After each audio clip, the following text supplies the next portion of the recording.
This is the 18th season of Bass Talk Live.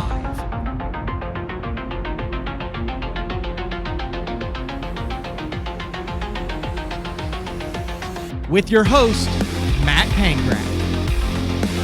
BTL is brought to you by Lowrance, Bass Cat Boats, AFCO, Strike King Lures, Sunline, Big Bite Baits, Spro, X-Zone Lures, Gamakatsu, The Bass Tank, Denali Rods, and Pro Guide Batteries. BTL, coming at you. Good morning and welcome to another exciting edition of BTL Bass Talk Live. It is the final week of live shows in the studio in Moore, Oklahoma before moving up and over to Shawnee, the studio. I've been working on the studio in the house, which is a interesting undertaking, but looking forward to it. Things are coming along nicely. Today, good show today. We have James Niggemeyer. Dude's been doing this at the top level for over 15 years now, and he's headed back to the EQs, the Bassmaster Open Elite Qualifier. So we're going to have James on. We're going to touch on that and talk a little bit about it, but I think there's some really cool, unique backstories and some stuff that James has been through with his career, how he got into his career, how he ended up where he is. Also want to kind of pick his brain. You know, man, we haven't had a tie in a minute in professional bass fishing at any of the levels. And one of the things that always sticks out to me is that 2009 Open on Toledo Bend. James Niggemeyer went up against, I think it was a local dude. It was a local dude from Hemp Hill there, if memory serves me correct. And then they had like a day canceled, and then they had a 3.5 hour fish off. And James came away with the trophy. So I kind of want to see if he's willing to reminisce on that and what a fish off is. I wish we had more ties, more on the water, whether it's first fish or an hour or 3.5 hours or a full day. It'd be interesting to see. I like ties. But, man, there's actually, considering that the team championship was the last major tournament of the year, Colin Smith, congratulations, 28-1 over 2 days, Lake Hartwell local. That dude was happy. Like, go to Bassmaster.com and look at those pictures. That dude is happy. Spent a lot of time. I think he's with a club right there in Anderson. 28-1, 14 pounds a day. Deep timber, slow fishing for spotted bass, but he is the final qualifier in the 2023 Bassmaster Classic. And there's James right there. We're going to get to James in just, well, yeah, we'll just bring James in right now. Sorry, that was kind of an abrupt intro. I don't know what happened there. That the screen went away, then you went full screen, then I came back. First time ever. Made it through almost the whole year without it and almost any glitches like that. But what's up, James? Hey, how you doing, Matt? I'm good. Thank you for jumping on BTL. I know it's been kind of a fast and furious to get things set up this morning, but we're good to go. You're at your home in Texas. That's right. And when it comes to technology, there's generally something that happens with me. A buddy of mine said there's an actual thing where some people just don't jive with tech. So that's probably me. Yeah. Well, congratulations. You're live. You're on BTL now. I just, you talk about technology. It's interesting. I do a little, like a side podcast with Mercer every Monday, and we drop it. We argue about a topic, and today's topic that just dropped over on his YouTube channel is that in these technology wars where we're seeing obviously the forward-facing sonar is all the rage, but we both took the side that the mapping technology has created more changes in professional bass fishing and in bass fishing as a whole than the forward-facing sonar and the advancement of the chips and the topographical, and then just being able, like, GPS, knowing where you are, where you're running, that type of thing. Like, that's been way more impactful than forward-facing sonar.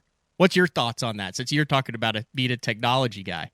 But I mean, think about it. Think about triangulation with nothing beforehand, like just getting on a lake you've never been to with no mapping and just having forward-facing sonar, or getting on a lake with the latest and greatest C-Maps, Lake Master, Navionics chip, and no forward-facing sonar. What are your thoughts on that?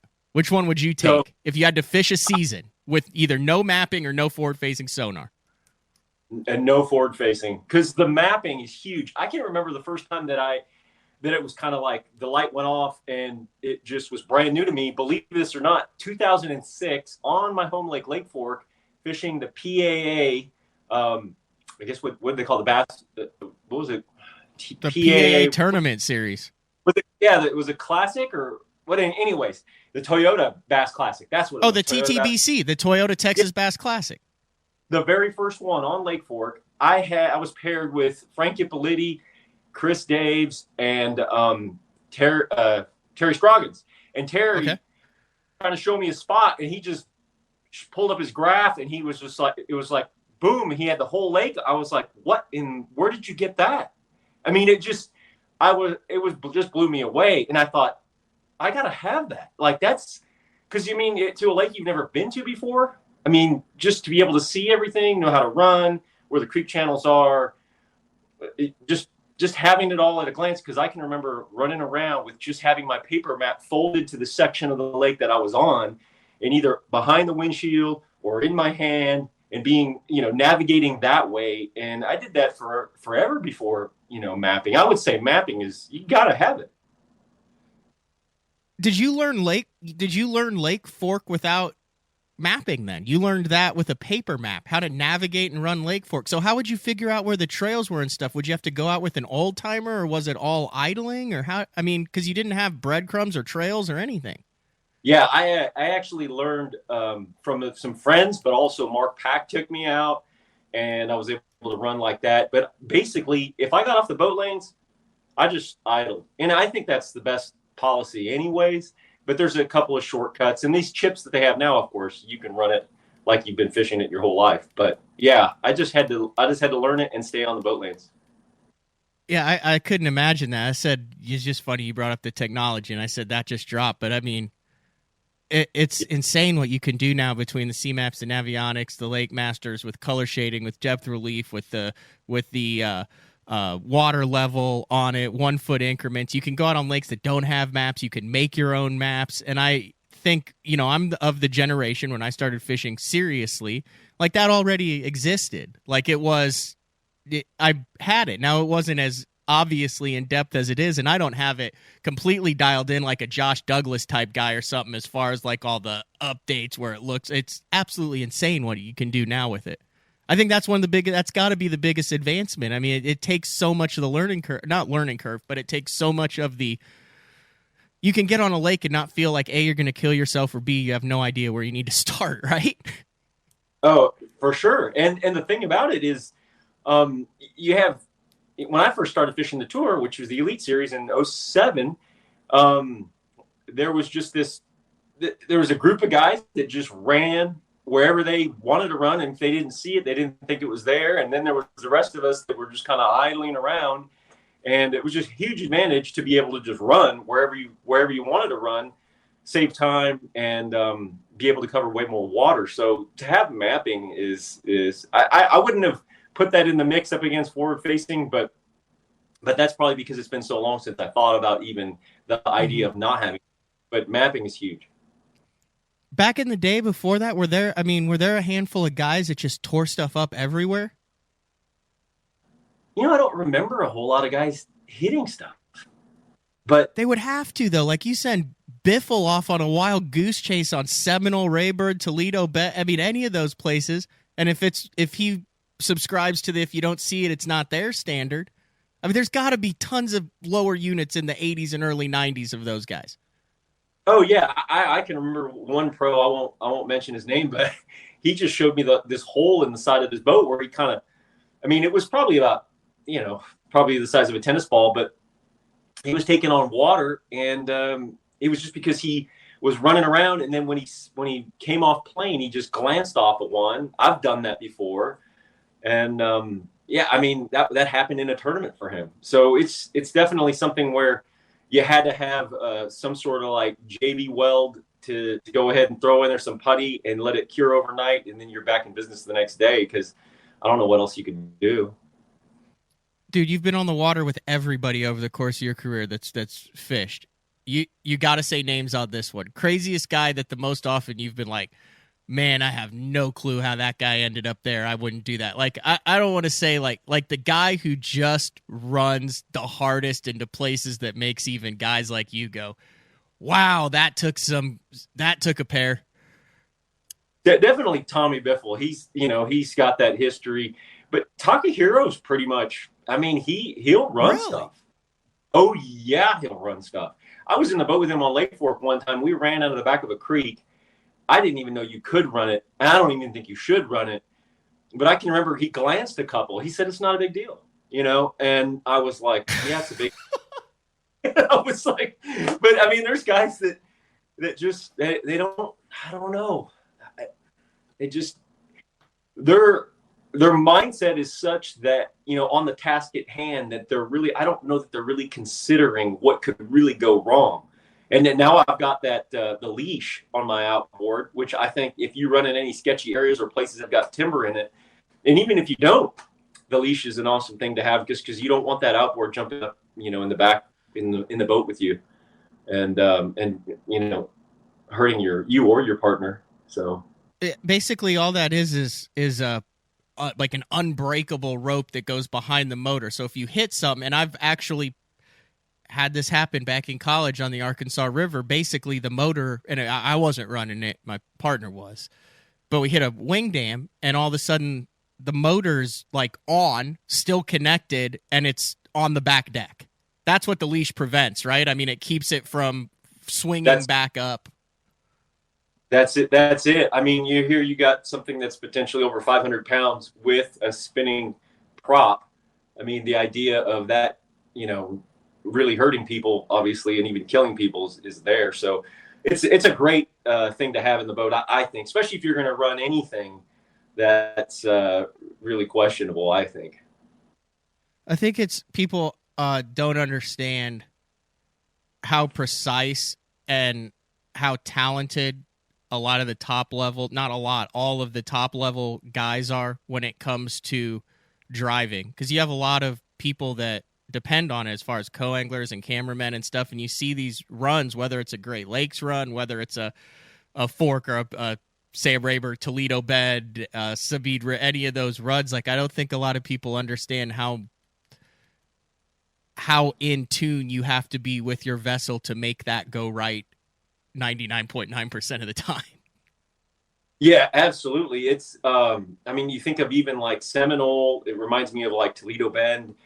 And I think some of these river places that we go to on the opens, they're really sketchy. I mean, you really, if you just get off, or even like up there at La Crosse, the wing dams, and just running aground on sandbars, but just, yeah, getting an idea of, and there's definitely some guys that are way better skilled at it than others. They know how they can run stuff, what they can run, what they can't, and it's funny, I feel like the guys that are really in tune, obviously they definitely don't have as many hiccups, for sure. So Bobby Lane was standing around one time and he goes, well, that's why they make more than one lower unit.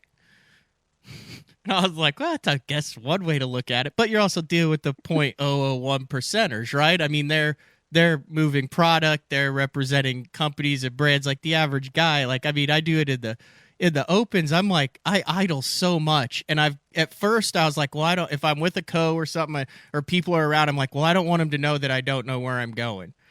And then I finally got to the point where I was like, I'd rather burn half an hour idling and have a vessel that's completely intact, especially over the last 3 years, as hard as it's been to get props and lower units and that stuff. And B, you look like even a bigger idiot if you just smoke into an area where everybody around you going, that guy doesn't know where the heck he's going.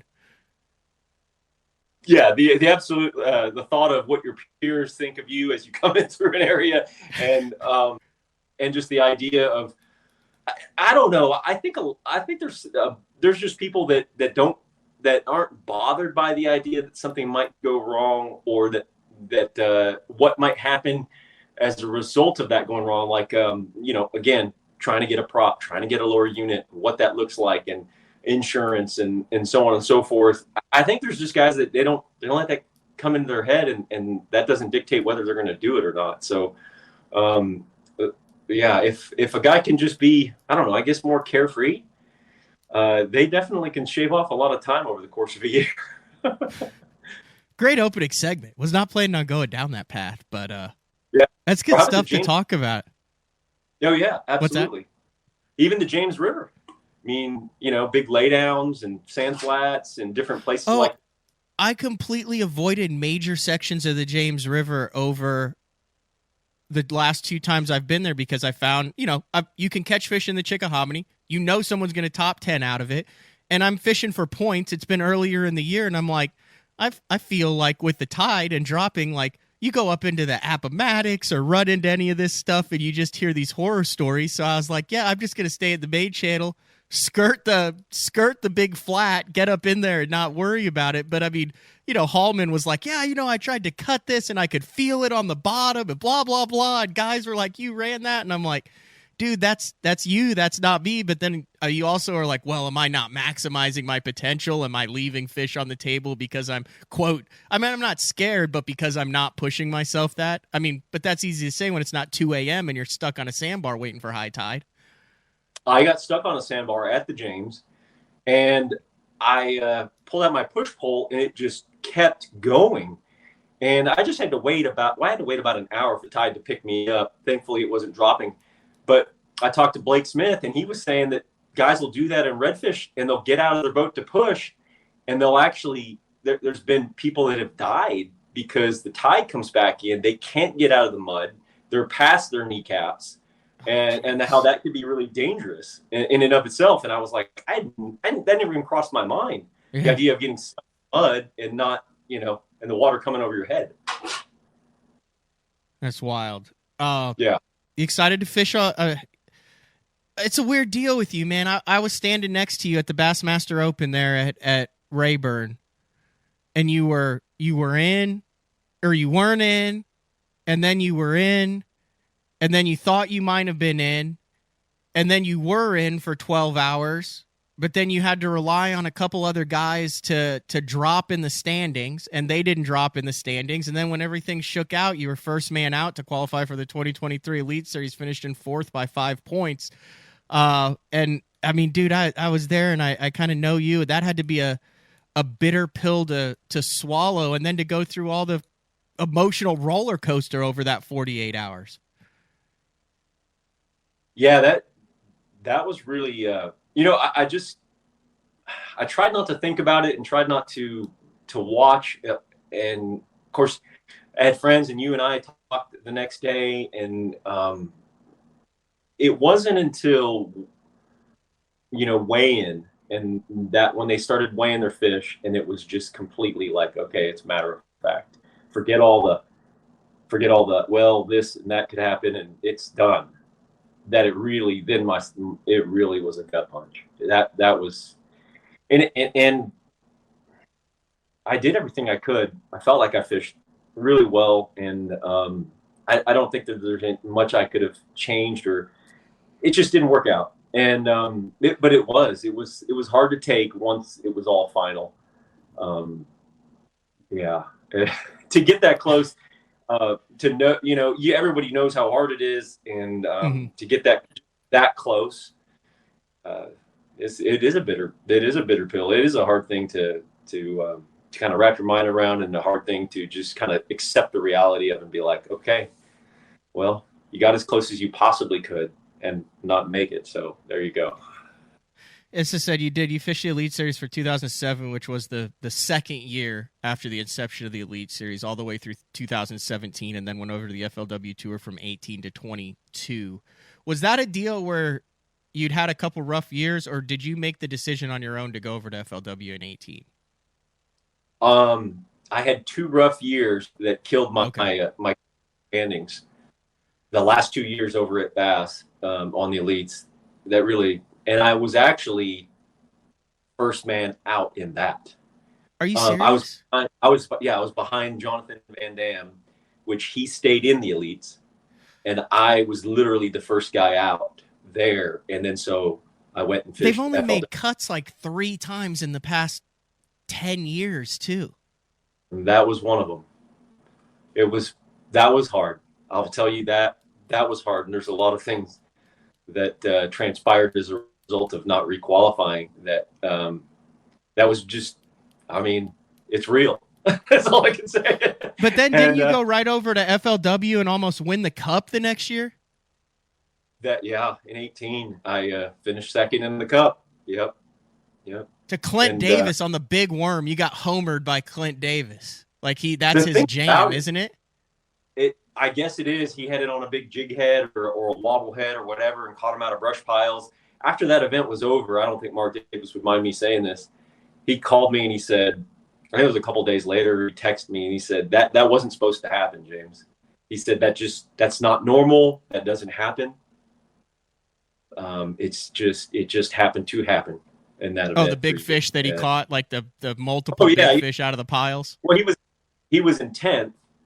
And he ended up winning with a 17-pound bag on day 3. I believe that was a 17-pound bag. So he literally catapulted because we cut to 10 on the last day. He catapulted from 10th to finish first, and I finished second.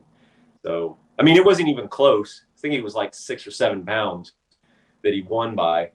But, yeah. As far as accomplishments, and you're obviously in the top 5 going into all 9 there. You got Ish, you got Bobby, you got you. I mean, there's a number of other guys that have moved over. We'll get into that more kind of later in the show. There's some really cool stats on the 175 elite qualifiers that are fishing in 2023. But have you kind of come to peace with that, knowing, dang, I was close, and are looking forward to tackling a lot of new fisheries on the schedule that you probably haven't planned on fishing this year in the opens? I am looking forward to it. I like everything. People ask, what do you think about the schedule? Year over year, whether it's the elites or FLW or the pro circuit. I just really try not to look at the schedule, because some of the places that you think you're going to really have a great event, you're chomping at the bit to go fish. You don't have the best event, and then other places you're like, well, I'm kind of looking to hope to dodge that one, and you do well. So I try not to really look at the schedule, though the schedule looks good. But this year on the pro circuit, the schedule looked great, and I did not have a good year on the pro circuit. So I try not to look at the schedule, but I am excited about it. I like fishing the opens. I know some guys don't really enjoy, when they've fished at the tour level. They don't really enjoy as much having a coal angler in the back, because they're trying to think about and strategize how that's going to play into their game.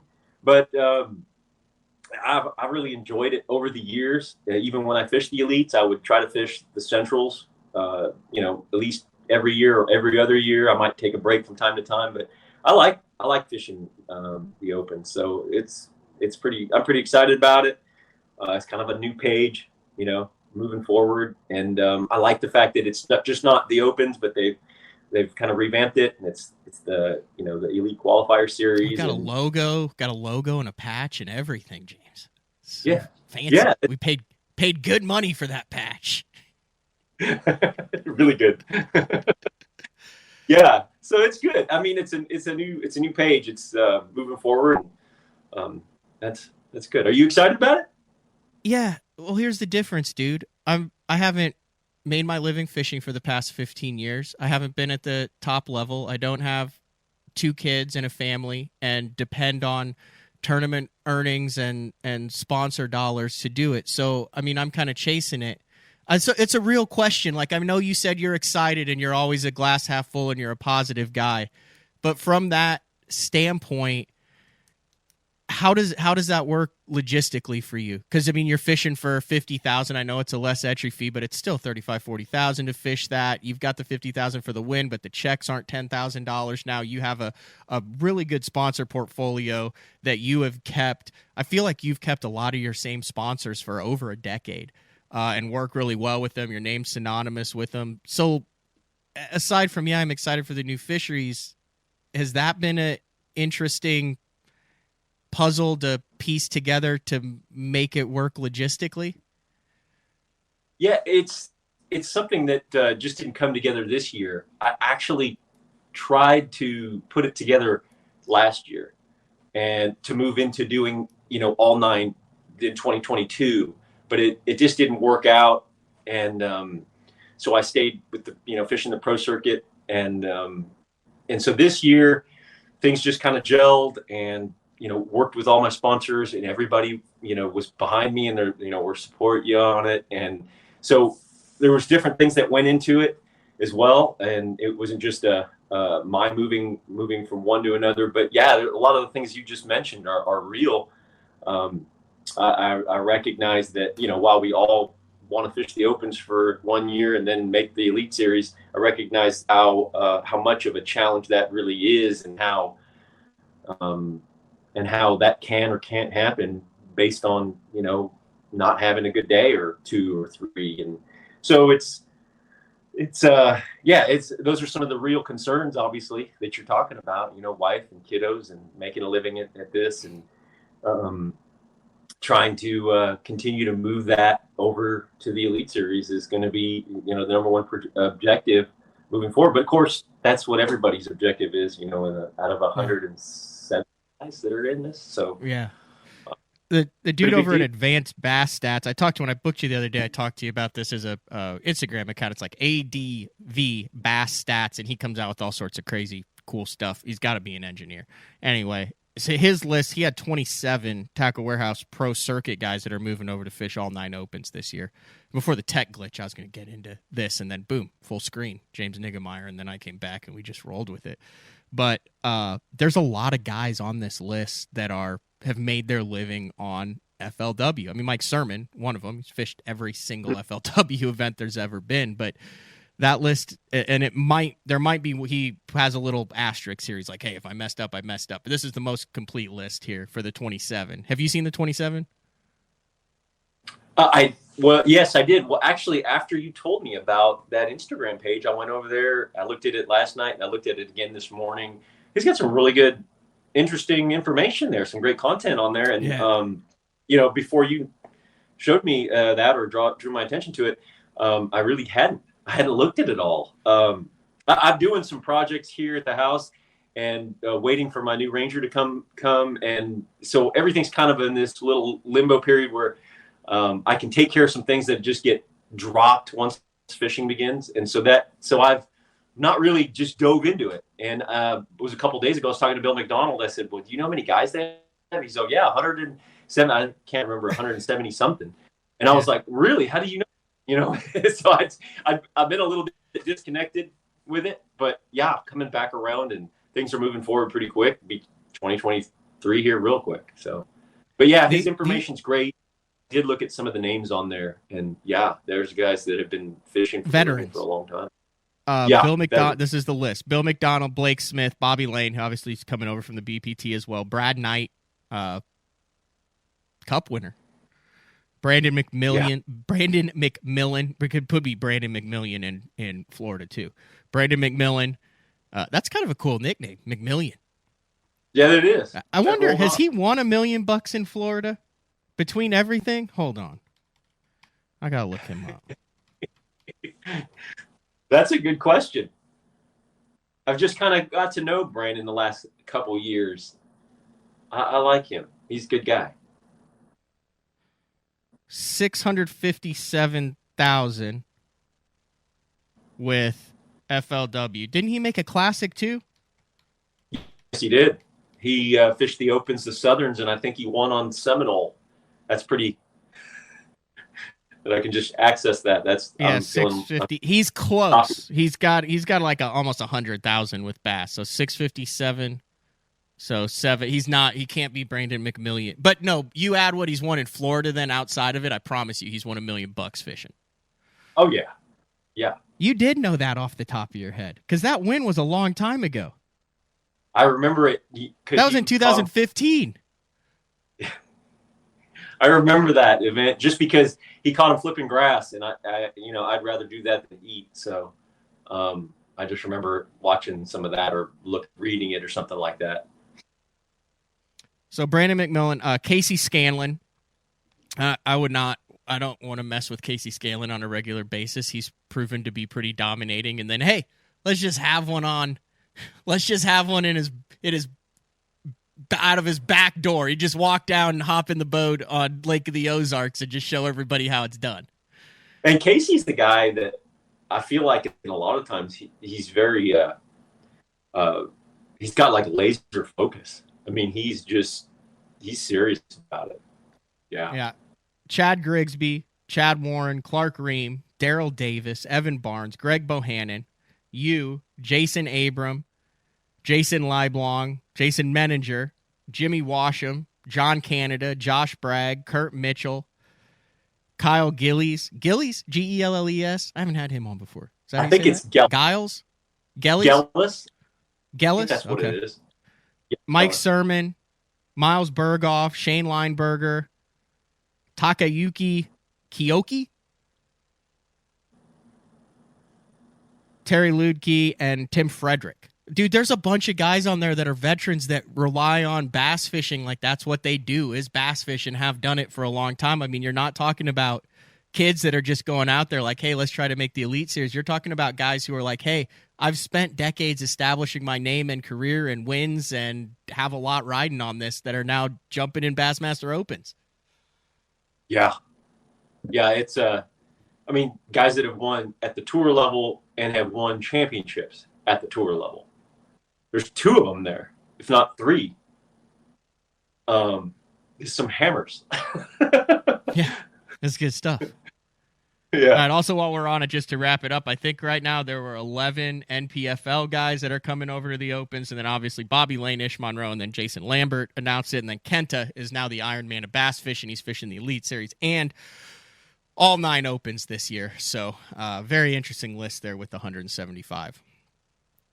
Wow. You good to take a break? And when we come back, I want to get into some old school stories. I believe it was you. I don't think we've told this story on how you ended up in Texas because it involves Dean Rojas, right? It does. Yeah. Have you told that story on BTL? I don't remember. I've told that story a lot. I don't think you have. I may have. I know. Yeah. I know he and Jeffries are good buddies, and I may have told that story, but I don't know. We can retell it if we want. Okay. I mean, because I'd like to retell it. Yeah. Because you were like, I don't think anyone ever includes you in the list of West Coasters to make the move. Like you're Texas's James Niggemeyer. I've been grandfathered into Texas. Yeah, no one knows. I feel like in the list, they talk about the list of guys who moves. You see those lists. Are you ever included in that list? Never. No. Like, and you should be. I don't know that I'm ever included in a West Coast list. And I don't know why that is. Yeah. That's what we're going to get into. Okay. All right, we'll take our first break of the show. When we come back, West Coast angler James Niggemeyer. It's BTL on a Monday. We'll be back right after this. Introducing HDS Pro. Watch fish reacting to your lure live with Active Target 2. Get game-changing clarity in the megahertz range with the new Active Imaging HD sonar. Find the richest fishing spots with C-Maps charts. Take full control of your boat with the ultimate fishing system. HDS Pro. The more you see, the more you catch. The new Puma STS has been redesigned from the ground up. With the angler, design, function, and performance in mind, nothing on this new offering was compromised, and the only thing carried over from the previous version is the name. Based on the Soft Touch series hull that started with the flagship Jaguar, this new model is nimble and performs incredibly well at all speeds with either a 250 or 300 horsepower engine. Featuring a new 96-inch wide-body footprint, this hull measures out at 20 foot 7 inches in length. Industry-leading design coupled with tournament-winning performance. The Puma STS from Basscat. Feel the rush.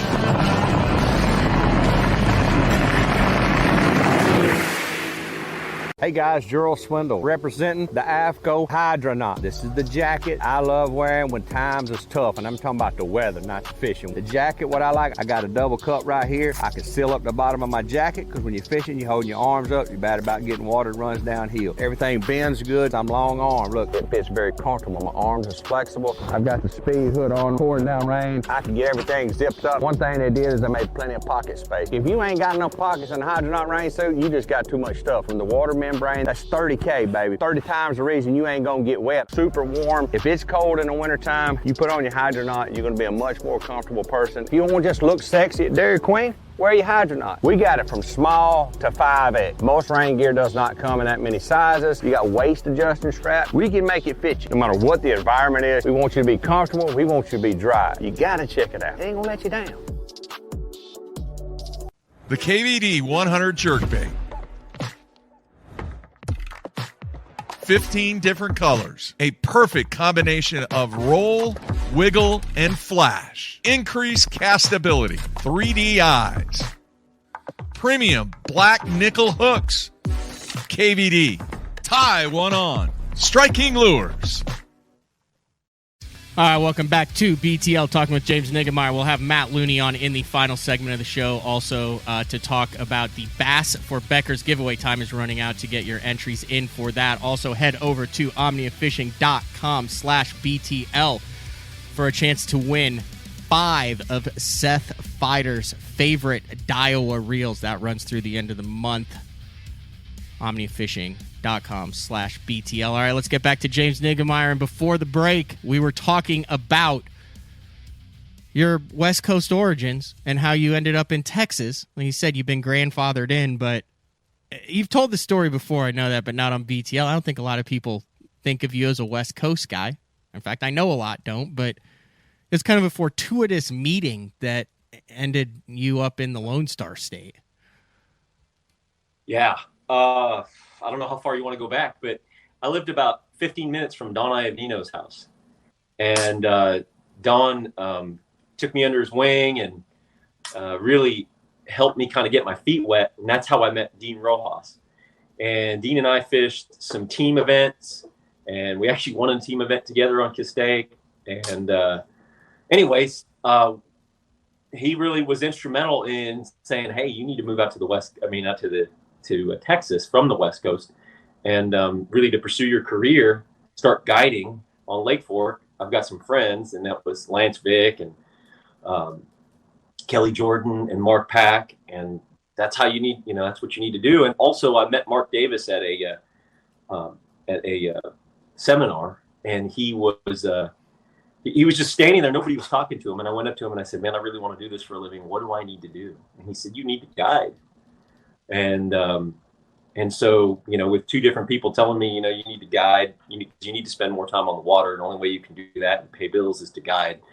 And trying to guide out West, I did a little bit of it, but it was just so inconsistent. I don't know if I just didn't hustle it enough to try to build that business, but moving out to Texas, moving out to fish on Lake Fork and guide there was a much smoother, and I shouldn't say, was more of a, it wasn't that smooth, but it was something where I could see it more conceivably in my head, making it that way, and then being closer to all the action and fishing the opens. Back then was the invitationals, and I believe it was still boat on boat draw. But yeah, Rojas and I fished some team events, and I was good friends with Aaron Martins as well. I gave him a lot of my money fishing against him back in the day, and so that's. And was buddies with Byron Velvick and John Murray, and just kind of that whole group of guys trying to make that transition from a guy that fished team events to fish the pro, actually fish at a national level. So that was really kind of the springboard. Moved out here in 2001, and had an 18-foot boat with a carbureted motor, 150 carbureted motor on it, and packed everything into my little Chevy Astro van that I had at the time, and really had a mountain of debt and had no idea how I was going to do it. And I think my parents both gave me about 2 weeks before I'd come home, or that's what they thought the longevity of that plan was. Left a long-term relationship with somebody that I just kind of left everything. just dropped it all and drove out here, and with really no plan. I didn't even have a place to stay. Stayed on Kelly Jordan's couch, or no, Lance Vick's couch or floor the first night, Kelly Jordan's couch the second night, and yeah, it was a rough go. I lived in a barn for a while, and I lived in a warehouse and on people's couches and so on and so forth. It was that's the short story. So how did you make it work without going home after 2 weeks? Like, what was it that made it stick? Yeah, well, Lance Vick, he was able to give me my first guide trip, and then really it was a lot of different people helping me out, and working for Mark and Donna Pack at Lake Fork Tackle. They I was going to try to just do the guide thing, but a newbie showing up, but I wasn't getting any trips, and I don't know how I thought I was going to get trips. But who would even know I was there? How much had you spent on the lake before you moved there? Like, how many days did you have on Lake Fork before you decided to become a guide on Lake Fork? Well, I moved there in February. I moved here in February, and I think I had my first trip like mid-March. So I was spending some time on the water. Yeah. And thankfully I had friends that were, people that fished the lake that were, helping me and so on and so forth. But it was, my first trip was a half-day trip that Lance Vick gave me that, which I was super appreciative of. But it wasn't, that obviously wasn't really paying the bills, and it was, pretty rough. And so then I worked for Lake Fork Tackle then, and then working both in the retail section of it, and then also in the wholesale part of it, shipping and receiving, and just doing all kinds of stuff, doing whatever I could to survive. Actually, even assembling lures and packaging lures at night to get paid by the piece to make extra money. So it was a rough go. I'll say that. Was there a moment or a year or something where you were like, holy cow, I'm not on a living day to day, there's light at the end of the tunnel, this is gonna work, I'm not gonna have to go home? Or was it just get up every day and do it, and get up the next day and do it, and before you knew it you were established? No, I don't know that I ever was like, that was the thing. I was just blindly running into it, not really counting the cost or even thinking about, can I do this? When is this going to run out? I just kept running hard after it. And I think if I knew how close, or, what on the brink of it all folding any day, I had a mountain of debt when I left the West Coast, just because, fishing's expensive and living on the West Coast is expensive. So I was trying to pay that, and gosh, it was just touch and go there for a while until I got promoted at Lake Fork, and that was kind of the beginning of things taking a step in the right direction. But I also, like I mentioned, that barn, this lady, Sandy Sellers, said I could live in her barn, which her barn, she had like a big ranch. She needed a ranch hand. And her barn was a typical barn below, but it had a concrete floor. And then up above, it was converted. There was a couple of single beds, and I was able to get a little refrigerator and a TV, and there was a shower and the toilet down below. And so it was like living quarters, but I could stay there as long as I fed her cows and watered her cows and made sure that, they had everything that they needed to do. I had to tend to her animals. And so I could stay there, no charge. And in those 6 months, I was able to, pay down and save and kind of get, the noose out off of my neck and really kind of breathe a little bit better. And those were some different things that, and then, I made a major change in my life. I became a Christian then in 2001. And that really kind of began things changing, not only in me and my heart, but just in the way I did life. And that, I feel like, is much more a bigger part of getting things right in my life and working towards figuring out a plan. So, or getting a purpose for life. Sure. That's that's a crazy story. So, I mean, that almost kind of leads to when you were standing there waiting to see if you'd gotten into the Elite Series or not. You desperately wanted to get back in this year, but at the same time, I mean, you honestly, it wasn't like you were just saying it to make yourself feel better. You honestly believed it. Well, maybe there's a plan for why I didn't make it this year if I end up not getting in, and there'll be a plan if I do get in. So, I mean, there's all sorts of things that go back that allow you to kind of put a lot of things into perspective that I think a lot of guys might not have. Yeah, I think obviously it's still difficult because there's a part of you that, I want these things to happen in my timing, and I want it to all work out, but I don't know all the things that are going on, and so there's still a part of it that's really hard for me to take a grip of or take a handle of. But the reality is that I know that there's things are going to be fine. I have that peace about it. So I don't have to, I mean, don't get me wrong, I stress about some stuff, but that's just, again, me trying to figure it all out. And I don't know that I need to. I just need to. Yeah. All right. So you moved in, you said 2001. Right? Right. Yep. 2001. Okay. So this is what I find interesting. I want you to go through this, if you don't mind. I mean, I hope I'm not like prying No. stuff you didn't want to talk about. That's good. But you weren't good for the first 3 years, James. Like, you didn't cash checks, you didn't make any money. You were, and I'm assuming you didn't have paying sponsors at that point. If you were talking about where you were living and where you were working, maybe Lake Fork at the max. But I mean, from 2001, you start out your first tournament, you zero the Oklahoma Central Open on Fort Gibson. And then, are you aware of that event at all? What? Do you have any history on it at all? Was that the one that was like a total disaster where no one caught anything at all, and it was during the fish virus? That was it. The largemouth bass virus. The Lake Fork had gotten hit, and then Fort Gibson, a lot of Oklahoma fisheries, and then that same year, even Look at the Ozarks was, I believe, on that schedule. I'm not making excuses for myself. No. I remember guys in Oklahoma will talk about they were fishing in tournaments for that 2-year period, and they'd be like out on a point throwing a jig, and 3-pounders would be spiraling up off of the bottom dead.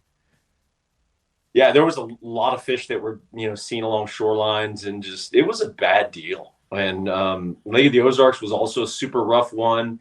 But those two events, yeah, I mean, definitely no, I did not do well at all. And yeah, it was like I said, the beginning of moving out here was anything but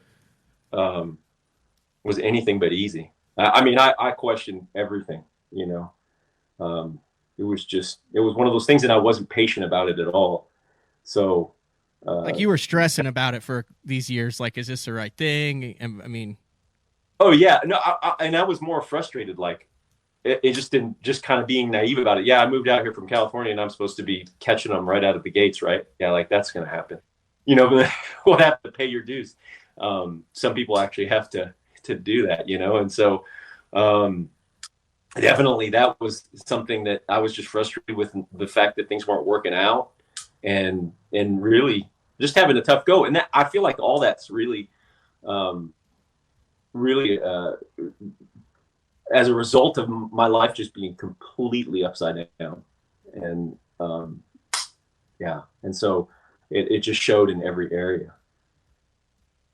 And then you got things straightened out, and this is where it gets wild, because you've made it through this, and then you see this so many. Like, I remember Skeet Reese being like, yeah, I was one tournament away from it being done, and other, I think Chris Lane was even like that at one. There's a number of guys that are like, dude, and then this happened, or this tournament.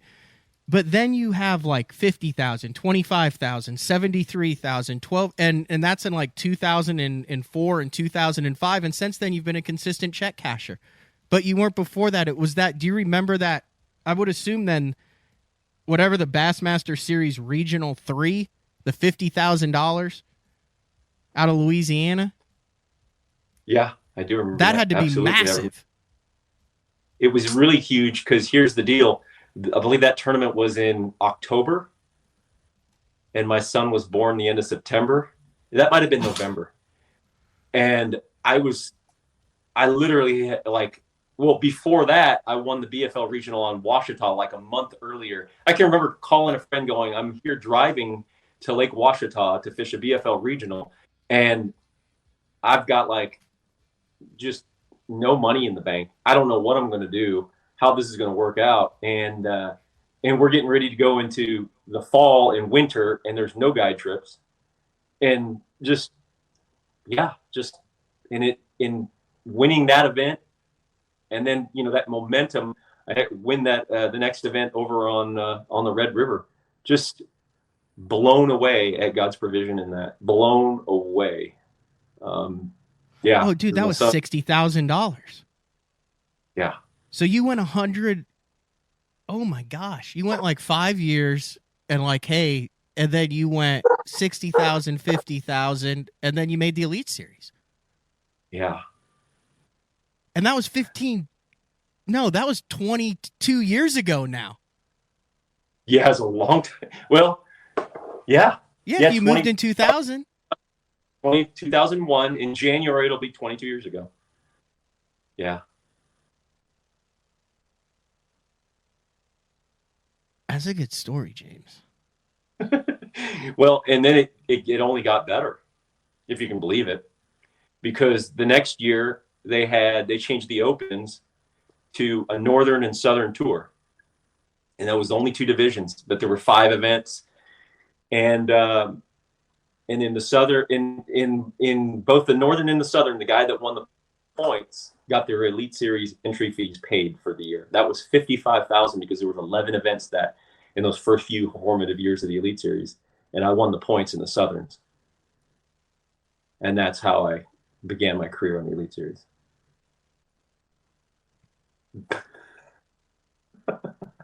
So how have you gone this far without getting a chip on your shoulder, without having any bitterness? You don't have to be humble here. I mean, you're considered legitimately one of the nicest guys on tour, probably the nicest guy on tour, as far as not a bad word said about you, your respect on the water, the way you go about things. But I mean, through that story, you would think that there would be like a little, dude, I got to do what I got to do to get mine. And if you're in my way, I'm going to go through you. And that's not bad. I mean, that's just people. Has that always been your demeanor, very laid back, respectful? Or is there some other reason that you seem to always be kind of at peace and not aggressively try? You know where I'm going with that? Yeah, I think there was kind of that. I think to a degree that's been kind of my personality, but I will say that my faith in Jesus is the reason that I have that peace. Not something that I'm trying to do on my own. And I think that sometimes when things aren't working out, I for sure am trying to, I'm stressing about it or whatever, and I'm, upset. And, but at the end of the day, if there's anything good in me about how I handle it, it's definitely, I give that glory to God, because I'm like anybody else, you know what I mean? I might come across looking pretty good, but I think, we all kind of have hard times handling some things, some setbacks and some challenges. And I mean, like perfect example, 2017, not requalifying for the Elite Series and some of the things that happened as a result of that, to go into almost winning the Forest Wood Cup was just, it was such a huge, I felt like it was like the Lord saying, hey, I got you, and there's times when you feel like, man, I don't know what I'm going to do. And so just to have that peace is huge. You come off of that year and you do 6 figures the first year going over the FLW tour. Just in earnings. Yeah. Yeah. And that is something that if you look at my career, it is a roller coaster. And I don't know how, I would love to flatten a lot of that and, obviously keep the highs, but not have such low years. Cause I definitely have some years that are some doozies and you don't even know And I think about this in this game that we play, and I've seen it with, legendary status anglers, and they come back and they bounce back so hard. So I know that I'm not alone in that area, but it's just one of those things where you're like, how can I fix that? And it seems like for me, the harder I try to fix it, the worse it gets. And so I just kind of have to surrender it and just be like, okay, I'm going to have to take the lumps and I'm going to take the good years too. And and just be at peace with it and be, thankful that I get to do this. I still am. I mean, I love what I do, and I still, I'm so thankful that I get to do this. I really do. I mean, it's awesome. I love it. I really do. That's really good stuff. Why are you not? Every angler you name from the West Coast that helped you and that came over took a lot of West Coast stuff with them, and even to this day are known as finesse fishing guys, swim bait guys, weird West Coast stuff guys. You did not seem to bring any of that stuff with you. You're like a very versatile power fisherman. Where did all the West Coast tactics and big swim baits and drop shots and all that go, James? So when I left, the swim bait thing was just catching on. And at that point, I'd caught 1 6-pounder on like a 10-inch swim bait, or not even that. It was probably like a 6-inch swim bait, but that was giant to me. But there weren't really any big swim baits being made. Guys were taking, saltwater, boot tail swim baits, and they were putting them on and getting them in rainbow trout color patterns. Anyways, I kind of left that behind because it was this whole, well, there's trout on the West Coast. There's not anywhere else. I'll leave that behind. And when I moved out here, like Mark Pack and Kelly Jordan were like, dude, I know you're from the West Coast. Talk to me about this drop shot thing. And I'm like, well, I do the drop shot, but it's not something that I want to do. I've always just loved, I kind of, during that time when I really was following the sport of bass fishing, I was following Danny Brower and just the way that he would catch him on a jig everywhere. And that appealed to me. Just kind of the way I'm wired, I guess. And so just the whole power fishing thing, and then Van Dam with the spinner bait, and guys with the square bills, and Clun with the square bill, the balsa square bills, and just different things like that. I love the idea of mixing it up in the mud and being close to your fish and kind of tricking them up. And so that always appealed to me, but I still, would fish out deep and fish finesse and fish light line, and those things didn't bother me at all. And that's how I really cut my teeth in Southern California, was split shot rig. And Aaron Martin's showing me the drop shot rig the very first time, and just those types of things I always had, but they just weren't as appealing to me. And when I try to apply them on tour, the fishing offshore, and it would be even more inconsistent in my finishes and in my results. So I began to kind of part ways with it, though I still do it. I still throw a drop shot and a wacky rig and those types of things. So that's not really, and I even throw a big swim bait from time to time. So I've tried to, add those things back in and not just be so one-sided, but, be more versatile for sure. And which isn't really that hard because I have so much history with those types of things. Yeah. I mean, plus you move out and you're dealing with Pat and KJ and Lance Vick. They're not exactly, they're not exactly like graceful fishermen. They're Lake Fork Power whack and stack guys. Absolutely. And so, coming over here and then just kind of picking up, a lot of picking their brains and learning a lot from those guys and the other guys that I met out here, that definitely influenced me and kind of fed that, that desire to want to fish that style. Last thing I want to get into, and I'll let you go. I greatly appreciate your time this morning, James, and we'll get to Matt Looney about the Bass for Beckers giveaway. Is what is it like, dude? There's very few people there's like 10 people ever who've experienced that. What is it like launching your boat, knowing you're fishing against one guy, and you've got 4 hours for the trophy and the title in the fish off in the opens? I mean, there's never been a fish off in the Elite Series. There's, I think, was it Bertrand and Browning had one in Texas. They had in the A-Rig Derby that was real tough on Louisville. But other than, right. there's What is it? What take me back to 2009 when you're like, hey, dude, like all the marbles are on the table here. I go out and I catch him. I win the sucker. Yeah. And there's one other guy, and it's 3.5 hours, and it's on a lake that you know. So that was a really weird event because obviously they called the first day. It was blowing out of the north, and it was forecasted to really get up there. So it turned out to be a 2-day event. And on the second day, obviously I tied. And the gentleman's name is escaping me at this moment, but really a Rayburn Toledo hammer. But the second day, he only had 3, but he had like 20 pounds. And something like that. He had a big weight, but I remember he only had 3, or I thought he had a big weight. I can't remember exactly. It was Chapman, sorry. Yeah. Oh, that's right. Yeah. And so we Chris Bose took us aside and said, hey, we're going to have to do a fish off. He's like, I don't think I've ever done one of these.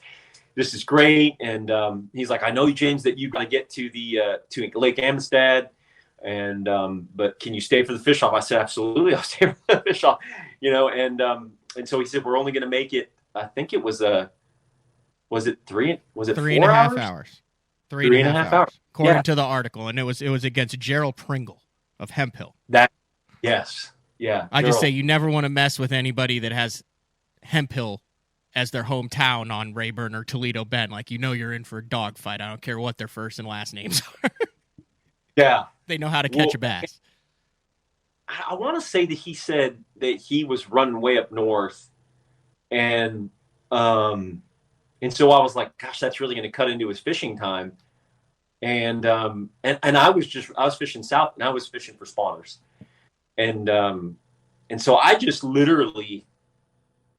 literally caught the first 5 spawners. I didn't really care what size they were. I'm like, I just got to have fish. I'm not going to run around here, try to catch a big one. I'm just going to go into the pocket that I finished the second day of the event on. I'm going to go back there and just continue to fish my way back. And hopefully if I can put 5 in, that's all that anyone can ask, of me. And I literally caught the first 5 that I came up, well, not the first 5. There was other ones that I saw, but I caught 5, and it was literally like, I was like, man, I just caught my 5th one. I got to go. And I ran back in, and I don't think I had much weight, but I don't think he had a limit. And that was the deciding factor. And yeah, it was the kind of my first taste of, fishing against the clock, and really that whole thing that seems to be, what we do today in a different format. But that was definitely stressful. I felt like he was fishing with, just my throat was bunched up. I can remember my stomach just had like, the whole time. Oh yeah, butterflies the whole time. But at the same time, I'm just like, James, all you can do is just try to get 5. Just try to, regardless of size, just catch 5. And I don't think I had a lot of weight, but and I didn't know what it was going to take, and I was just like, just go out. And again, that was just on my agenda for the day, is just catch 5. And if you catch 5, if it doesn't work out, it doesn't work out. Just do the best you can, and hopefully you'll run across a big one or 2. So was that a points deal to make the Classic, like top 1 and 2, and the points made it? It wasn't a win and you're in for the Classic that year, was it? Not that year. Yeah, I want to say, yeah, it was not. I believe I think I made the Classic through the Open that year. Yeah, you had to. Yeah, that's how you made it. You won the first one, and then you finished 9th in the second one on Rayburn and 10th in the third one. Yeah. That was if I'm not mistaken, I qualified for the Elite Series, Classic on the Elite Series that same year. And that was an awesome year, obviously. Awesome. Good stuff. What are you running? What's your wrap going to be for the Opens this year? Anything new on board? Anything exciting to look out for over the next 9 events from Alabama to Florida? I like starting in Alabama and ending in Florida instead of starting in Florida and ending in Alabama. I like that twist. That is, yeah. My wife was like, well, when you go to Florida, when we have that ice storm, you can just stay down there. She was just kind of counting on. Yeah, it seems to be the typical road, but yeah, that twist is nice. I haven't, believe it or not, haven't finalized the yet, but I'm believing that it's going to be, Bass Pro Shops on my wrap again, and I don't know who else might be on there. I don't know how else that's going to figure out. We're still trying to work some of those details out, and definitely some big announcements moving forward, but won't say anything about that just right yet. I'll kind of keep everyone. Oh, okay. In limbo. Well, when you're ready to announce that, I feel free to call BTL up, and you're welcome to jump on and announce those on the show. Absolutely, that'd be great. I appreciate the invite on that. Yeah. So yeah, I like the schedule. It'll be fun. It'll be good. It'll be good to see you out there. And it looks like a lot of the guys friends that I have from the pro circuit will be there. So it'll be good. It'll be fun. I'll close with this. My enduring memory of you is smoking a possum with a shovel while yelling, I'm sorry, after it had been eating your chickens when I came out and filmed some stuff way back in the day. Yeah, it was just so brutal. But he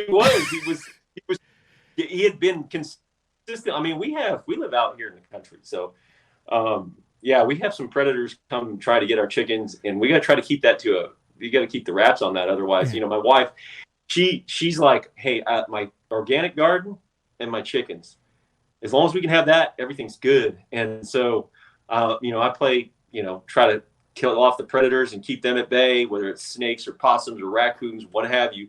But yeah, that was that was a nice. I would say the craziest part was you thought you had it, and it kept playing possum.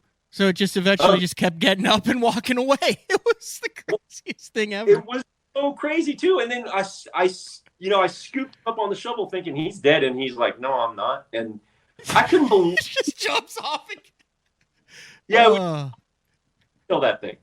Crazy. I forgot about that. We had an amazing fishing time on Fort too. That was awesome. Yeah, I think I mentioned Chris and Bobby laid this show too. Like my other memory of them is after one of the tournaments, they were out enjoying a few cold pops at the hotel with pool skimmers trying to catch a raccoon that had gotten into the pool enclosure, and they got the thing in the pool skimmers, and it just went ham. It went nuts. I vividly remember that. That was Bobby and Chris? Yeah, they were both out there. I think one of them had like a top 5, had a really good finish, and they were kind of celebrating a little bit. And then Chris, hey, raccoon, let's catch him. I bet that was a whole lot more fun than me taking care of that opossum. It was. No, I enjoyed it. You guys do like a very healthy lifestyle, and like I said, with the chicken coop and the eggs and all that stuff, it's really, really cool. And then you're literally right there, right around some of the best fisheries in the country. Yeah, you can really spin a bottle any direction. There's so much fun places that are just not Lake Fork with all the pressure that it receives. I'm not trying to give it a bad rap, but it just gets so much pressure. It's unbelievable. And so, yeah, you can go in any direction, and there's amazing fishing here. Last question. Still guiding? Still available? You doing anything this winter as far as that's concerned, or that kind of take a back seat over the last couple of years? I'm doing some. I don't do as much.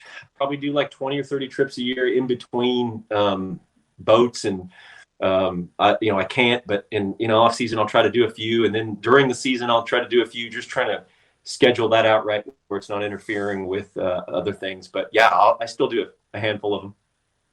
BTL listener wants to get in the boat with you, and I've spent some time in the boat with you. Very educational, very fun. You will not regret it. Like I said, limited time, but if they want to get in touch with you, website up to date or DM or Facebook message? Website's there, and then Facebook and Instagram if the guy wanted to get a hold of me. And the website's got an email address link, and so shoot me an email. I bet you could find my phone number out there somewhere, so definitely give me a ring. Thanks, dude. Thank you. Enjoy your day. I'll see you. I guess I won't see you until the first one. You follow Alabama, because that's before the Classic, isn't it? Yes, I think it is. It's like the last few days of February, moving into the first part of March, right? Oh my gosh, it's like that's less than 3 months away. We don't talk about that right now. It's a lot of stuff to go on between. It's scary. All right, James, thanks. Have a good one. Thank you so much. Appreciate BTL having me on. Always a pleasure. All right, we are going to take a break. When we come back, Matt Looney. We'll chat with him a little. There's been some breaking news over the last couple of days about the National Professional Fishing League, the NPFL. we're increasing payouts, doubling payouts, $100,000 payouts, decreasing entry fees by $800, $5,200 entry fee. Top 40 make the championship now. And it will be very interesting to see how this evolves, because it was announced late. It was announced after deposits were due for Toyotas. It was announced after deposits were due for invitationals and Bassmaster Opens. And they're drawing from that same pool of anglers that are in that realm of the high entry fee national tour big payouts. So we'll talk with Matt Looney. I'm going to spring that question on him because he's coming on to talk about Bass For Beckers and the boat giveaway that ends at the end of this month. We've had him on a little bit before to talk about it, but what a great cause that is. It is BTL on a Monday. We will be back right after this. Elite Series Pro Daryl Gleason here. My Pro Guide batteries keep me going on those long tournament days and long practice days. Always plenty of juice, never fail. The best part about Pro Guide batteries, it's the people behind the company. They have over 40 years experience in the battery business, keeping all of us fishermen out on the water longer, catching more fish. Check them out at ProGuideBatteries.com. What's up, Bass Talk Live fans? Brandon Polnick here. And ever since I won a couple Bassmaster Elite Series events on X-Zone Lures, I've been getting a bunch of questions of what makes them so special and different. And really, the truth is, it's in the details. The little details, things like no cheap fillers in their plastic. That gives you more lifelike action, more realistic and vibrant colors. But don't just take my word for it. Go to www.xzonelures.com and check them out for yourself. Get the best patterns backed by tournament data. Start by finding the best 10% of your lake. Know exactly what to look for and what to throw. After that, just put them in the boat. Try the Deep Dive app today. Look at that beast right there. Are you looking to install your own fishing electronics? Well, the Bass Tank is here to help you. The solution is the Bass Tank Power Harness. It takes the guesswork out of installation. No more voltage issues or interference. Designed by an engineer so that you can get professional results right there in your own garage. Installation done right with the help of the Bass Tank Power Harness. You can feel confident knowing that your installation was done right. The Bass Tank Power Harness. Give us a call or order yours today at thebasstank.com. All right, welcome back to BTL, Bass Talk Live, and we are now going to bring in Mr. Matt Looney of Pro Guide Batteries, and you've pretty much fished everything division-wise outside of the like BPT and Pro Circuit and Elite Series. Yeah, absolutely. It's been kind of crazy. All right, let's start things off. I wanted to get you on and talk about the Bass for Beckers giveaway. This is something that you've done for a long time. We've had you on the show before, and I keep always saying, dude, like, you can call and like utilize BTL for this. This is like a really good giveaway. We're like kind of platform. So then I saw it and I was like, man, you need to come on and talk about it because this is the last. It's winding down the days to sign up to win. What is it? Is the one you run last year or the one you're running this year? Yeah, so it's the boat I ran last year during the season. My 2022 Skeeter FXR 20 stays fully rigged, all the electronics, all the beat down mounts, everything on it. And it's a cool cause. So we raffle it off for $25 per ticket throughout the year. And then the last day for the drawing is 2 p.m. Central Time on the 31st. And then we will draw on New Year's Day. We'll go live on Facebook and different things to really announce it. But it gives us a cool opportunity to raise money for kids with muscular dystrophy. We started out. My nephew was diagnosed in 2017, and we were having to sell T-shirts to basically raise money. And it was like, man, there's got to be a better way than selling T-shirts. And so partnered with Skeeter and Yamaha, and they came along and really, really helped us out to where we were able to do this. And this is the third boat this year. Already have the fourth boat, in production right now. I'm planning to keep doing this as long as we can possibly do it. So pretty excited. But yeah, so those are a couple of click on videos. You can see as they receive their boats, the first two guys, some monthly prize winners, things like that. But yeah, no, very cool opportunity. Like I said, it's ending on the 31st. December is a month that we typically don't have a monthly prize because the prize is the boat. So everybody's getting ready to go. So yeah, very, very literally happy. $25.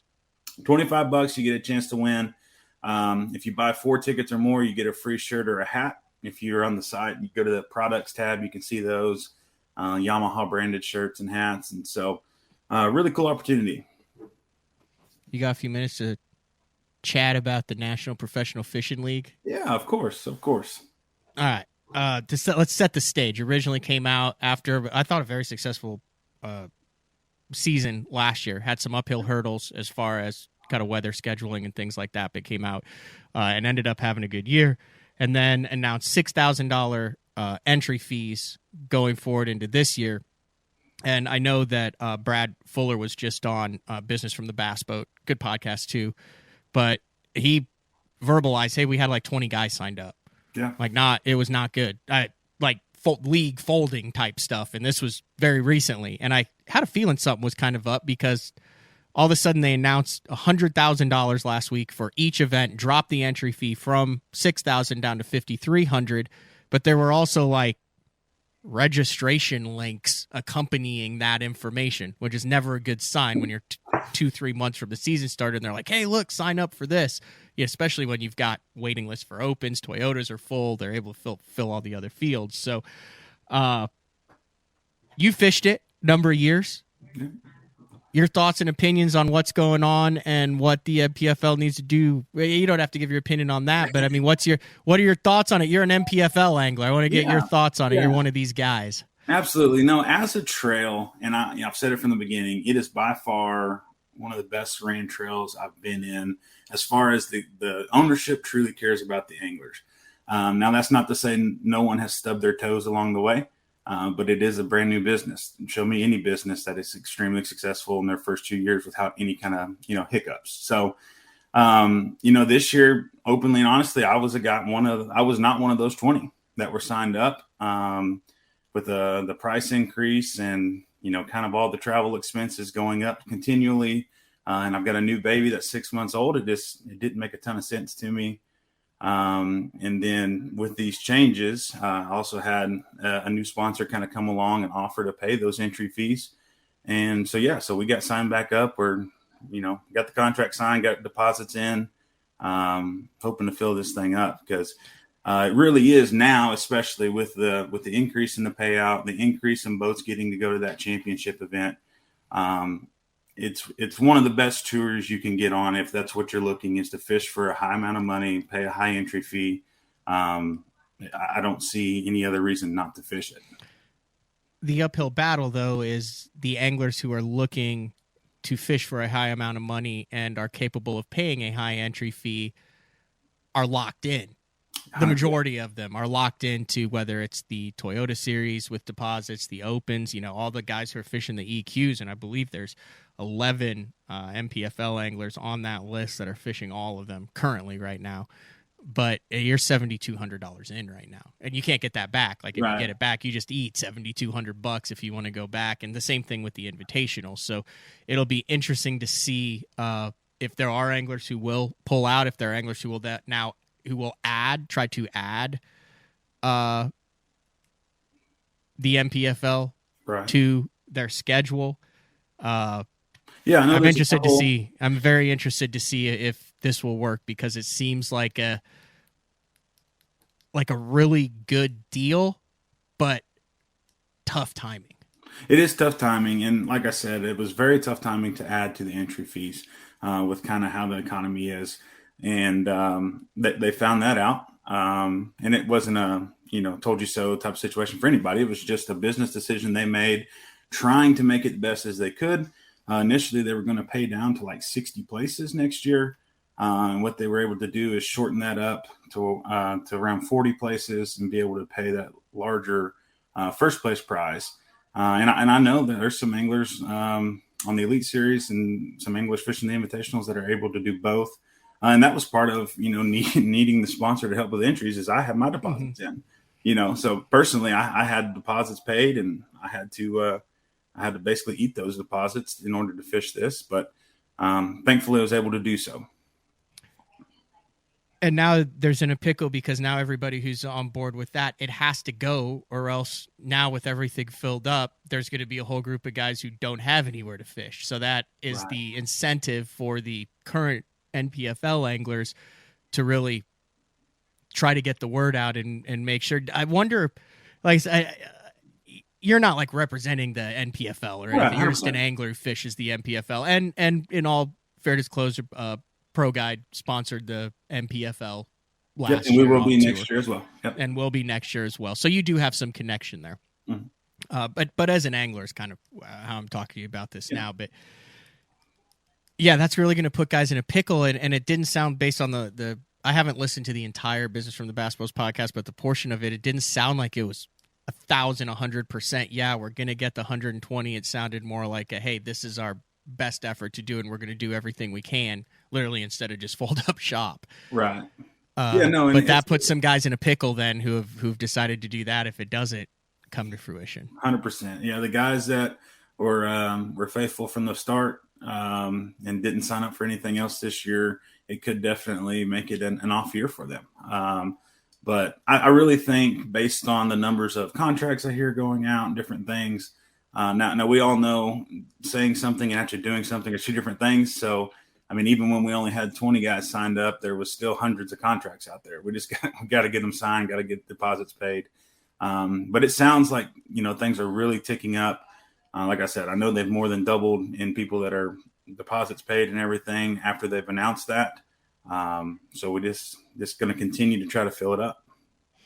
It's interesting. You can go to the website and it's like, hey, here's the big news underneath it. And then 79 days until the season kicks off. So lots to happen in the next 79 days. 100%.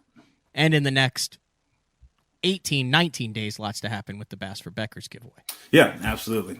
BassForBeckers.com. BassForBeckers.com is where you can go. You can go to our Facebook or Instagram. There's links there as well. But yeah, again, just on that side of it, extremely thankful for Skeeter and Yamaha allowing us to do this. And then on the NPFL side, extremely thankful for some new sponsors that have not been announced yet for allowing me to fish it next year, and even have my family travel with me. So we're going to have a little baby on tour, and it'll be good. Nice. I'm going to take this opportunity for the first time in BTL history to let people know that there is a Pro Guide Batteries discount code for BTL listeners. Yeah. Yeah. What's funny is it gets used quite a bit, but you never talk about it. I know. I don't know how that works. If you are interested in lithiums, lead acid, any battery needs for anything. Do you guys do a lawnmower battery? I've got a John Deere. It is a pain in the butt. So the thing, when I take it off, it's got like white foam around all of the little battery things. And I used to be able to jump it using the jumper that you told me to get because my lead acids went completely dead and I had to jump it to get it. It's a long story. Anyway, so for a month, it would just go dead, but I could be like, and I could get it, back it out and then get the boat out. Well, now that's toast. That's not working anymore. So now it's foaming at the ports. Yeah. And I'm assuming that I need a new small battery for the John Deere. I mean, there's potential that you could clean those terminals off. And it's just I tried and it didn't work. They just get foamy again. And, and it doesn't even charge. I try to charge it. It gives me the error thing now. Yeah. You let it get too low. But no, so as a company, as Pro Guide, we're all marine. Battery Outfitters is the overall company, and we've got everything from watch batteries to your key fobs to trucks to commercial floor scrubbers, train battery, like literally anything you need a battery. So I can take a picture of it, and you could tell me which one I need to order. 100%, and we do have a location in Oklahoma City as well. So, that would be very handy. So I could just roll in there and roll in, yeah. Absolutely. Or I could order it online using the code BTL and earn an additional 10%. Yeah, so the only thing you can't order online is lawnmower batteries. You can't ship lead acid. Okay. You can't use it on batteries. No. So AGM and lithiums, it works fantastic. That code works. If you can go to a Battery Outfitter store, you can use that code and get 10% off lead acid. What I just tell I can walk in and say, hey, I have a discount code BTL, and they look it up on the computer. Yep, they've got a system I didn't know that has either. all the codes on it. Yep. I'm assuming that's a lead acid battery in there. Yes. Can I do a lithium? Can I do a lawnmower lithium? We actually do have them, yeah. That would be worth more than the lawnmower, though, because I got it for like $1,200 at a Oh, they're not sale. that bad. They're not that bad. So we have a power sports line. We'd use one of those. And then I'd be good for like a year or two. You can actually, those power sports lithiums, you can turn them off too. So say when it gets cold, you can just hold the button down and it goes off and then stays charged until you need it again. That's good stuff. All kinds of cool stuff. Yeah. Batteries. Right. You can geek out on batteries. Well, back on board with the MPFL in 2023, Bass for Beckers. I just want to have you jump on. I did you get a chance to listen? I saw you down there doing some work, but James' story is super cool. Oh yeah, awesome dude. I've ran into James a few times. Every time been super great, super personable, and it's really. I mean, I hope he goes and kills it this year. I think you want to talk about a dude who is awkwardly aware of every nuance rule in the book. Yeah, and is James. Like, let's say, for instance, Grand Lake is on the schedule. And it's off limits. And he calls me and he's like, "Hey, Matt, what's going on?" And I said, "Oh, good. Just got done crappie fishing on Grand." His next thing would be like, "I can't speak to you. I have a tournament on Grand. Click." Yeah, hang up. Yep. Exactly. That's just how he is. And everyone just respects the heck out of that guy. So 100%. No, he's by far one of the most respected anglers, probably still fishing right now. Ticket number 8251 and 8252 has just been purchased. Yeah, I'll make sure and draw those. No, I'm just kidding. So just because I do get asked this, it is a third-party generated ticket drawing system. We do everything live with the camera on the computer screen. So there is no kind of buddy deals. Or it's live, so you can see the. Yeah, you get to see who wins, and you get to see that I don't just pick a buddy. Yeah, and then I you can tell because the first guy won, and I had to drive to Lake Pleasant in Arizona to deliver it. So there's worse places. It could have been like Fargo or something. Yeah, that's true. I love Fargo. I've been to Fargo. I enjoy Fargo. Like I said, you're gonna get the Fargo. The only place that I openly speak poorly of is that lake in Kansas. Yeah. Yes. Other than that, I'm just kidding on that. No. I'm good to go. So, all right, Matt Looney, I appreciate it. Have a good day working, and thank you for jumping on BTL. Absolutely, I appreciate it. All right, see ya. All right, that was Matt Looney. We're going to take our final break, and when we come back, like I said, I did want to dive in where I got my sheet of paper right here. I did want to dive into some of the open numbers that are out now that Bass has announced the 175 anglers that are fishing the EQs. So BTL on a Monday, closing things out with some open info after this. Vibrating jigs are a great choice for any time of year, and the Kamikaze Swim On is a perfect match for any vibrating jig. Two sizes and the unique tail design gives it a bait fish profile and a great swimming action for realism. There are 17 colors. See them all at bigbitebaits.com. The Spro Little John crankbait has been around for almost 15 years, and it is one of my go-to crankbaits whenever I need a fish in the boat, so you can never have enough new colors. That's why Spro's coming out with a handful of new colors, including Pearl Shad, which has this bleached out white look, but it's got this pearlescent, really, really pretty. We've got Copper Shad, which looks amazing in the water. It's got that purple flake on the back, really, really pops in the water. And then if you want some real pop, we've got Sparkle Shad, nothing but sparkles all over this thing. And then last but not least, we've got the Matte Sexy Shad, just a really different looking color for a crankbait. So you want to give them a little different look, that Matte Sexy Shad is definitely the one to go with. All these colors are available in the original Little John and the MD. Combining one of the most popular hook styles with Gamakatsu's beefier Superline offering, the Gamakatsu Superline Offset Round Bend delivers the strength necessary to target big fish in heavy cover.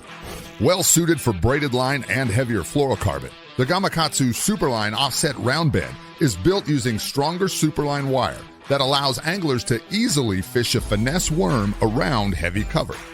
The round bend offers a larger bite area, perfect for any worm presentation, while increasing your hookup ratios. The newly enhanced Z-bend holds your plastics on the hook longer, reducing the number of pull-offs and reducing damage to plastics. Available in 2/0, 3/0, 4/0, and 5/0, This is the most durable worm hook, designed for heavier lines that hold your bait on longer. Preparation is key to success. And that preparation starts well before you ever hit the water. You're only as strong as your connection to the fish, and your line is that critical connection. Confidence in your line every minute of every day on the water is a necessity, and failure, it's not an option. Sunline makes the fluorocarbon, nylon, and braided lines to give you the strength to guarantee your confidence. All right, welcome back, BTL on a Monday. Great show today. James Niggemeyer talking about returning to the Bassmaster Opens after over a decade on the Bassmaster Elite Series and a career with MLFLW. And like I said, I was perusing Instagram there, and Advanced Bass Stats always comes out with some interesting stuff. And one of the things that they did was, or he did, or it could be a lady who does this, I'm not sure, is the list of Opens anglers and kind of breaking down some of those numbers. So like I mentioned, Kenta was, and I read off the list of Tackle Warehouse, or not, they're not Tackle Warehouse anymore, any of the Pro Circuit Invitationals. Let's try this again. The MLF Invitational anglers who are fishing the Opens. And I have not looked at that schedule to see if it overlaps, if there's invitationals that overlap with the Opens. I would think with 6 invitationals and 9 Opens, that's most likely to happen, because I do know that there is an NPFL, the first one that is scheduled for Amistad, is on top of a Bassmaster Open. But the 11 NPFL guys that are fishing the Opens this year, Bobby Lonham, Brad Knight, Buck Mallory, Chris Keeble, Daryl Davis, and some of these are overlaps from the invitationals. Jesse Millsaps, Justin Kimmel, that's an interesting one. Justin Kimmel from, he's won a lot out of the back of the boat and then went to the front of the boat and continued to win a lot. He'll be strong. Mark Schilling, Matt Mollahan, Paul Browning, and 3-time TNPFL winner Taylor Watkins, who we actually had on BTL earlier this year. That's a big-time list. Numbers-wise, then, this is really cool that they just came out with. So last year there were 53 anglers who fished all 9 of the events, according to the Advanced Bass Stats. And 37 of those are coming back with 138 anglers that are new. Now, this is skewed a little bit because there were like 88, 89 anglers that started fishing all 9 of the Opens last year. And then just logistically, as you suck more and more, you have less and less of a chance until you're statistically unable to make it through the points or any division. So even though 53 finished it, there were 80-some that started, and then they kind of fell along the wayside. We're going to see a lot of that this year. Actually, that's where my bet with Ken Duke came into play as far as the 175 anglers. I believe the over-under is 75 that will finish the entire season fishing all 9 of the EQs. My thought is, 53 this past year, that's only 25 more, and there's 100 more guys basically this year than there were last year. And then you look at the anglers coming over from the NPFL and then also the invitationals, and a lot of those anglers, like we talked about with James, established pros, but I think they're less likely to not finish the season. You have more sponsorship money that typically you don't see in the Opens as far as cash given to anglers. These are established pros that are getting paid. This is the series that they're fishing this year. It doesn't matter if they finish 150th in it. They're fishing all 9 of those events. So I think you're going to see a lot of those. So 138 that did not fish all 9 last year are fishing them this year. Those are some of the numbers. So like I said, it'll be interesting to see. You can go down, and like I said, there's some cool stuff here. I've done these numbers before. The magic number appears to be, based on the last 2 years, appears to be between 11.5 and 12. I think if you can catch 12 pounds a day. 12 pounds a day, 24 pounds across 9 events, you are in to the Bassmaster Elite Series, where all your hopes and dreams will come true, and the cash will be flowing, and you'll live a long and prosperous life. All right. I think that's all we got for a Monday. Still working on shows for the rest of the week. Like I said, wrapping up this week. Looking to do kind of a best of show to close things out on Wednesday. Day 4, number 96 with Frank Scalish on Thursday. Hit me up in the DMs on Instagram at Matt Pangrak. Email matt@basszone.com if you have requests, comments, opinions on what some of the best shows of the 2022 season is. And then we'll take a break for Christmas, and we'll be back in 2023. So big shout out to James Niggemeyer and Matt Looney for jumping on the show today. We will see everybody tomorrow for another edition of BTL Bass Talk Live. Later.